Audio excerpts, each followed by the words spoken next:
ਜਵੇਦ ਸਾਹਿਬ ਜਿਹੜੇ ਬੰਦੇ ਦੇ ਵਿੱਚ ਆ ਦੋ ਐਬ ਨੇ ਨਾ, ਉਸ ਬੰਦੇ ਦਾ ਨਾ ਕੋਈ ਭੈਣਾ ਭਰਾ ਹੀ, ਨਾ ਕੋਈ ਯਾਰ ਸੱਜਣ ਹੀ, ਨਾ ਕੋਈ ਰਿਸ਼ਤੇਦਾਰ ਹੀ। ਆਪਣੀ ਜ਼ਿੰਦਗੀ ਦਾ ਤਜਰਬਾ ਹੀ ਤੇਰੇ ਨਾਲ ਸ਼ੇਅਰ ਕਰਨ ਲੱਗਾ, ਰਾਜ਼ੀ ਰਹੀ ਮੇਰੇ ਤੇ।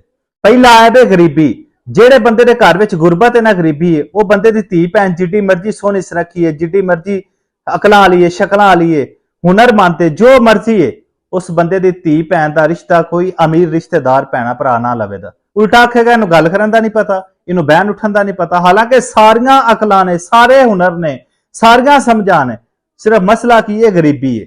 ਇਸ ਵਾਸਤੇ ਉਹ ਬੰਦਾ ਇਕੱਲਾ ਰਹਿ ਜਾਂਦਾ। ਦੂਜਾ ਐਬ ਹੁੰਦਾ ਹੈ ਸ਼ਰੀਫ ਹੋਣਾ।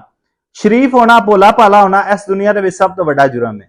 ਲੇਕਿਨ ਕਈ ਸ਼ਰੀਫ ਇੰਦੇ ਨੇ ਮੇਰੇ ਵਰਗੇ ਕਿ ਉਹਨਾਂ ਨੂੰ ਪਤਾ ਸਾਰਾ ਹੁੰਦਾ ਕੀ ਹੁੰਦਾ ਪਿਆ, ਕੌਣ ਮੇਰੇ ਨਾਲ ਹੈ, ਕੌਣ ਮੇਰੇ ਨਾਲ ਨਹੀਂ ਖੜਾ, ਲੇਕਿਨ ਆਪਣਿਆਂ ਦੀਆਂ ਚਲਾਕੀਆਂ, ਆਪਣਿਆਂ ਦੀਆਂ ਹੁਸ਼ਿਆਰੀਆਂ ਸਾਰਾ ਕੁਝ ਸਮਝਦਾ ਹੁੰਦਾ।